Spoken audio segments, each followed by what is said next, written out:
Well, another anonymous attack against a United States government website. In this week's Compute This, an embarrassing black eye for cyber defense ends in an old school game of asteroids. Yeah, Thor Schrock is the owner of Schrock Innovations. Good morning. Good morning. You know, I'm laughing at it because I mean it's kind of like, oh my gosh. You think our DoD friends are laughing? No, they're not laughing. But the thing that I'm looking at is, you know, if Anonymous can do this to U.S. government websites, what could other state actors be doing? You know, because this is serious stuff when it comes down to it. Who's anonymous? Who's anonymous? It's not anonymous. Well, isn't that what every 15-year-old girl in school wants to know? You know? Exactly. But who claims? Who takes ownership of Anonymous? All right. So Anonymous is kind of a loose-knit group. It's not like an organization that has a leader and a figurehead and a directed effort. It's just a bunch of computer kids that get together, and some of them are as young as 15, 14 years old. Some of them are older. Some of them get caught. Some of them don't. Some of them are smart. Some of them are idiots. You know, it's just basically people who have the skills to get into these systems. They tie onto this Anonymous banner, and all of a sudden, it's almost like a Web 2.0 social networking hacking group, basically. And what they've done here is they went and attacked the United States Sentencing Commission website, ussc.gov. If you try to go there right now, you won't get a web page, not because they've taken it down, but because so many people are going there around the world because they want to place asteroids. Sure. And so many people are going to the website. It's down. Now, did you ever play Contra back in the day? Yeah, absolutely. Yeah. Remember, up, down, left, right, BA, BA? Right. If you go to the ussc.gov website and on your keyboard go up, down, left, right, really? BA, BA, do it twice for Super Ninja skills. Are you serious? It'll unleash a game of asteroids.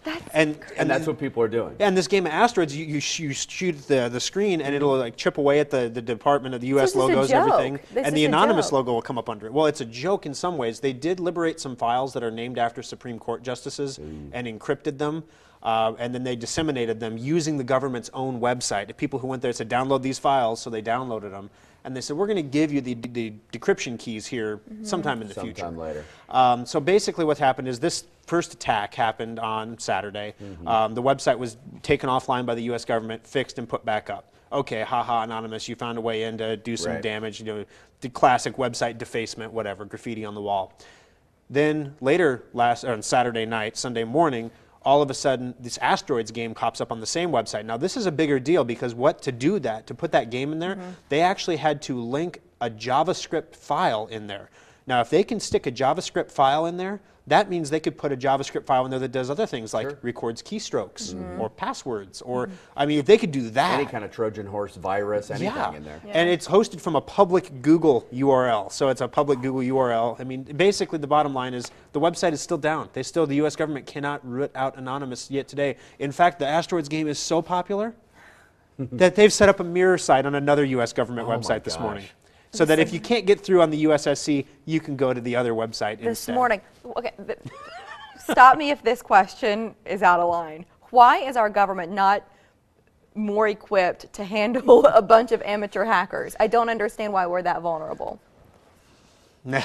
Well, you know, the easy answer is, you know, these are low priority. They're soft targets. If you look at it like a terrorism spectrum, these are soft targets. It's not like the FBI. Yeah, it's not like they're going in and you know, finding the knock list. You know, Tom Cruise is in there hanging from a wire, you know, finding the knock list or anything. But this is an example, though, of how asymmetrical warfare in the digital realm can happen. And in fact, the day before, Friday afternoon, Janet Napolitano, Director of Homeland Security, who doesn't even use email, by the way, does a press conference that a 9/11 style cyber attack is imminent. And the next day, Anonymous is like, no kidding. Yeah. Now, there's not 9/11 style, but what she's talking about is, you know, you go to turn on your heater and you don't have gas because the gas utility has been taken offline. Stuff like that. Right. Is Anonymous, is their goal to embarrass the government with this, or is their goal to show you have faults in your system, shore this thing up so we don't have a 9/11 type attack online? It's not quite that noble. No? It's too bad. There's a website called Reddit.com, and Reddit is it's a social networking news site where you can vote stories up and down. Well, the guy who created Reddit was being prosecuted by the U.S. government in what many considered in the community a reach of an old hacking law that didn't even apply to what he did, but the prosecutor was twisting it and bending it, and he committed suicide because of all the pressure, and his family's blaming the government. I mean, everybody out there is blaming the U.S. government for their overzealous prosecution of this kid. The first hack was a response to that. Anonymous is saying, you know, the Constitution's being violated. There's no due process. You can be prosecuted like this kid was for years before you even have a court date. And so that was the noble reason for the attack. You know, until the U.S. government agrees to change their systems, we're going to take this website offline.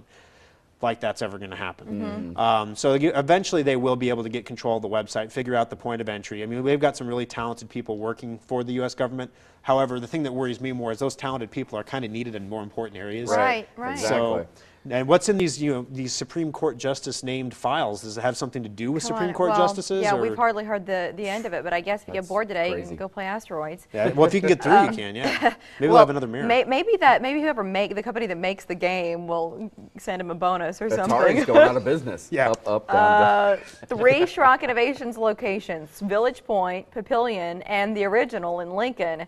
Online at SchrockInnovations.com, and we also invite you to like them on Facebook because he's always putting new information there, special offers, all that. We're going to give away something every day in the month of February. On Facebook. Facebook.com/SchrockInnovations. Good to know, Thor. Thank you. You look nice in your blue. Thank you. That's the second compliment I've had this morning. Thanks for coming in. Have you tuned into the unique show that pairs pit bulls and little people? Coming up, a conversation with the man behind Pit Boss. That's after the break. Shorty Ross.